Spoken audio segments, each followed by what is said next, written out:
And our conversation with Theresa Henderson is brought to you by Marcus & Mack, a law firm representing injured people. And we're so pleased to be able to have her in the studio. Theresa, good morning.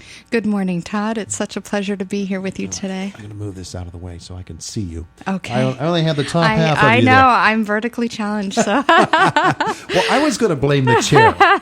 I could blame the chair and get away with it, but no, you took the fall for me there. Theresa, I was talking with you the other day. Yes. And you have a wonderful event coming up next Thursday. Indeed Let's we do. set it up, though. Okay. And the Soup for the Souls thing began months and months ago. About a year ago, exactly really? this month, yes. Oh, wow. It was started primarily because, from what we understand from the various folks in the area, is that we are currently at Indiana Mall, and we have the largest kitchen in Indiana County. And so we very much believed that God has entrusted that for a very specific purpose, primarily food ministry. Yeah.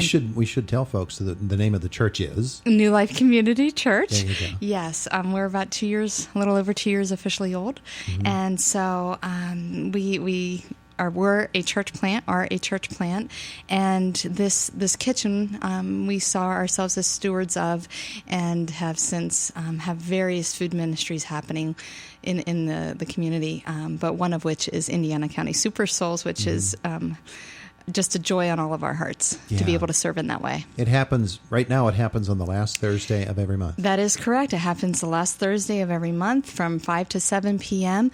with very much strong intentions in 2020 and beyond to go weekly. Wow. Yes. Wow. Yes. And when we say it's a free dinner, it's a free dinner. It's a free meal for anybody for any reason. We serve a wide spread of our community. So children with families, our intention was that we would go weekly, primarily for the families that can have that consistency, that every Thursday night they go to the mall for a meal. Yeah. Our older populations for just coming into food insecurity for whatever reason, and special needs populations. So basically those that are sometimes forgotten, but in great need. Yes. And have a wonderful opportunity for fellowship that they might not otherwise have. That's exactly right. People come out for a variety of reasons, and so it's really a joy. We always have live music. There is a hum and hub in the air always. It is not primarily just our church. We just consider ourselves the host. We are actually minimally 6 to 7 or more churches are represented. Wow. It is the faith community coming together and serving our community that we all live. So that is tremendous. Yes. So next Thursday, Thanksgiving Day, it happens is to be the last Thanksgiving Thursday. Day. It is the last Thursday, and we were it's Thursday. It's the last Thursday of the month. Do we have Thanksgiving? And it was quickly a conviction that yes, of course, we are a food ministry. We have Thanksgiving, and so we all made a conscientious effort and decision to set aside our own personal whatever's happened that day, family, football, all the things that we know and love. Sure. And we said we're called to more. So we said, on this day, we will serve.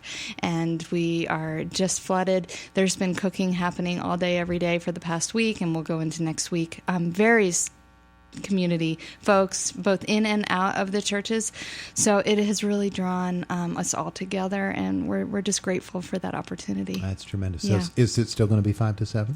It will not. It will be, let me look here, 2 to 5, because 2 to 5. most of our Thanksgiving eateries happen a little earlier on that day. So 2 to 5 will be the time. Right in the old Kmart, the Zemiases have been very gracious, and they're opening up that space and heating it for us on that day. So we are preparing for 400.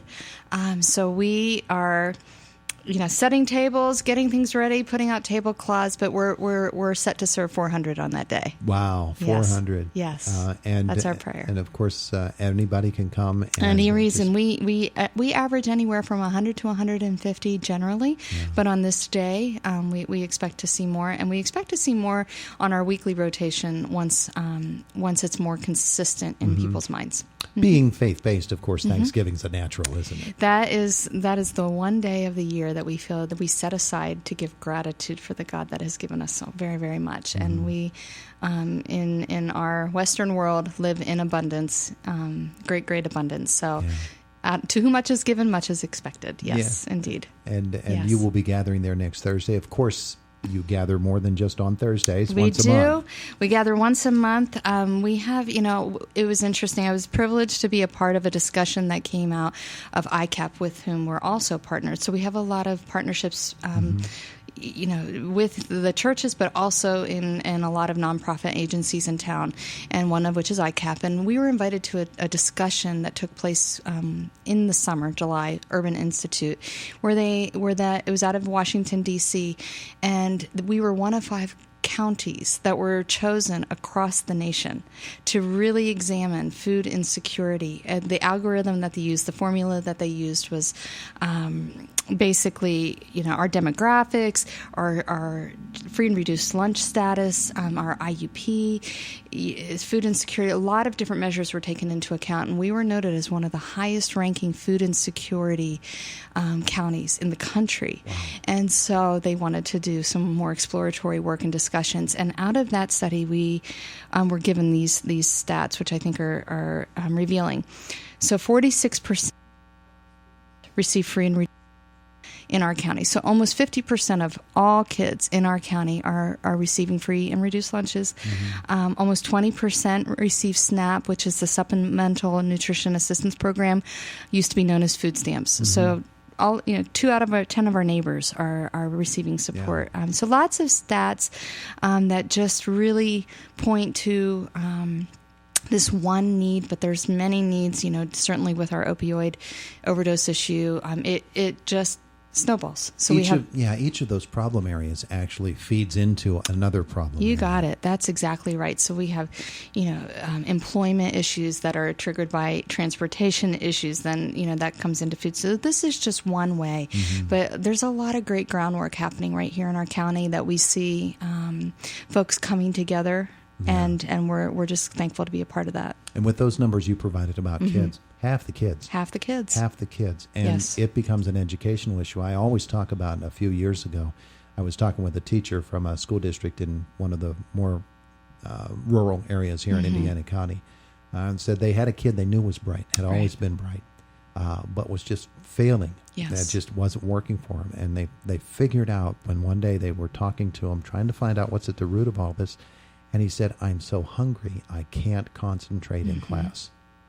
And they said, it just broke our hearts. We had no idea. I think that is the reality. We just don't really see it. In one of the conversations speaking at even our local church, I said, if we were given this kind of data from a third world country saying half their kids, are on assistance and the opioid, their teenagers and young adults are self-destructing, et cetera, we would put together a mission team mm-hmm. and be out. And so we have our own mission ground right here, but we don't see it. Yeah. And so, there's a lot of issues, and we are part of the Power Pack. We support that through ICAP, which is the lunches that are served for the kids over the weekends. We have in our church, It's a New Life cafe, mm-hmm. Coffee and cafe, that also gives mission money. It's 100% mission-based. And so all of the profits go to local, national, and international missions. So we do support locally, like we prayerfully discern what are the needs in our community and how can we help meet them. Yeah. And you're doing a great job. Wow. God's doing a great job. Yeah, good point. Good point. Okay, so let's focus again on next Thursday. Yes, sir. Thanksgiving Day. Thanksgiving Day, 2 to 5 p.m., New Life Community Church is the host, but we're a faith body of all the churches, and anybody's welcome for any reason, and it will be in the old Kmart. There you go. Beautiful.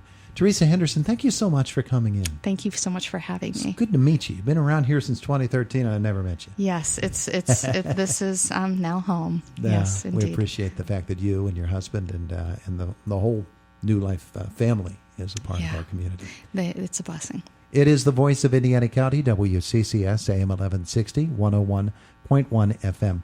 We're 5 minutes away from 10 o'clock.